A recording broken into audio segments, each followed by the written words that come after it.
शासन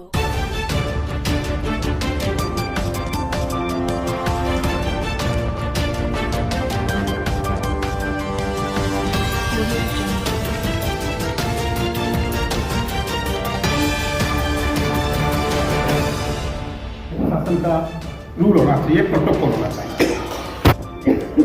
साथियों, आज जो कुछ हो रहा है, जो कुछ अपन कर रहे हैं, ये सारी आप लोगों की देन है। आपकी यदि मेरे प्रति सहानुभूति, आपका सहयोग मेरे साथ नहीं होता तो शायद अरहम इंग्लिश अकेडमी बीकानेर में अपना नाम इस प्रकार के पर्सन के साथ लहरा नहीं सकता।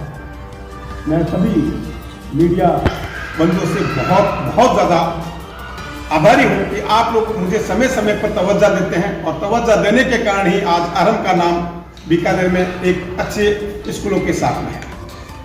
हमने आज का ये कार्यक्रम क्यों आयोजित किया, क्या चाहते हैं, इसके बारे में थोड़ी सी चर्चा करना चाहते हैं।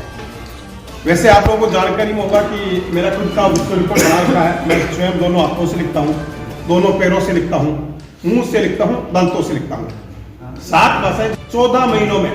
सबसे बड़ी बात है, आज तक विश्व में किसी भी स्कूल ने 25वें वर्ष को 14 महीनों तक लगातार सेलिब्रेट करने का अभी तक कोई ऐसा हमारे संज्ञान में आया नहीं है।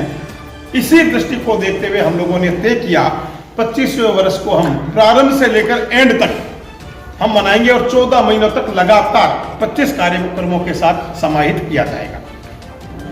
और ये कार्यक्रम केवल हमारी स्कूल तक ही सीमित नहीं रहेगा। वैसे मैंने आपको मीडिया के माध्यम से, व्हाट्सएप के माध्यम से कार्यक्रम का एजेंडा भेजा था कि कब कब कौन कौन सा कार्यक्रम होना है। इस कार्यक्रमों को, सारे कार्यक्रम हम चाहते हैं हमारे राज्य स्तरीय कार्यक्रम हो, और राज्य स्तरीय कार्यक्रमों के तहत हमने 25 कार्यक्रमों की एक माला बनाई है।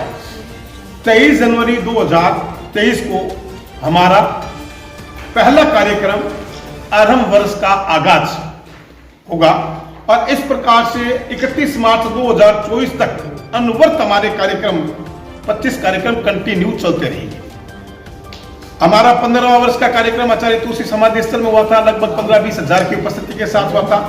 और इस अरहम वर्ष का जो अंतिम कार्यक्रम है, वो हमारी इच्छा है कि हम लोग कम से कम 50,000 गैदरिंग के साथ ऐसा। अरहम एकेडमी एक संस्था जिसको लगातार 25 वर्ष हो गए हैं, और जब आपने शुरुआत की तो आपको किन किन दिक्कतों का सामना करना पड़ा है?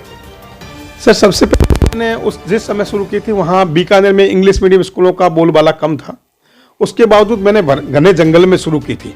लोगों ने कहा था कि यहाँ पर आप आए हो, यहाँ पर कौन बच्चे आएंगे, लेकिन मेहनत ने और आप लोगों के सहयोग ने मुझे इस मुकाम तक पहुँचवा दिया है। शुरुआत आपने कौन सी क्लास से? सर, नर्सरी से 5वीं तक का पहले स्टार्ट किया था, फिर धीरे धीरे एक साल बढ़ते बढ़ते आज हम 12वीं तक पहुंच चुके हैं।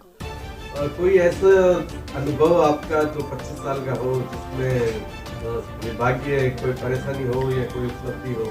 नहीं सर, विभागीय में कोई परेशानी नहीं आई है, क्योंकि हमारा कार्य हमेशा ही अप टू डेट रहा है। और जब जब जहाँ चाहिए वो लोग खुश होकर गए हैं। उन्होंने कहा है कि इतना अप टू डेट वर्क हमने कभी, फाइलिंग वर्क हमने देखा नहीं है।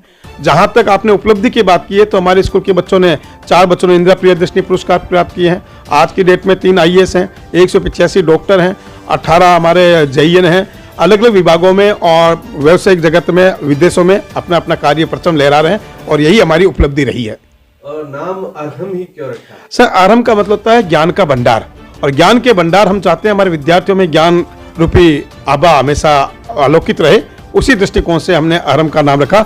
आग का मतलब ज्ञान का पहला अक्षर होता है, और माँ ममत्व का प्रतीक होता है, और ह अंतिम अक्षर होता है, इसलिए हमने अरहम शब्द रखा है।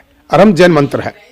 सुरेंद्र जी, ये बताइए कि इस जंगल में खोलने से आपको क्या उद्देश्य था इसके पीछे? सर, वैसे तो आप लोगों को जानकारी है कि मेरा खुद का विश्व रिकॉर्ड बना रखा है। मैं दोनों हाथों से लिखता हूँ, दोनों पैरों से लिखता हूँ, मुंह से लिखता हूँ, दांतों से लिखता हूँ।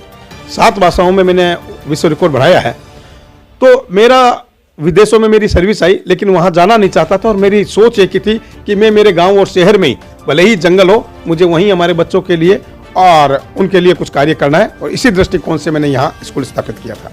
और भवन के हिसाब से आपने क्या क्या सुविधाएं कर रखी है? सर, हमारे यहाँ लगभग जो स्कूलों में सुविधाएं होनी चाहिए, प्राइमरी स्कूल तक हमारा कंप्लीट ऐसे स्कूल है, और खेल का मैदान हमारे पास में अलग है, प्रयोगशालाएं अलग है, 18 कंप्यूटर लगा करके हमने कंप्यूटर लैब कराया है।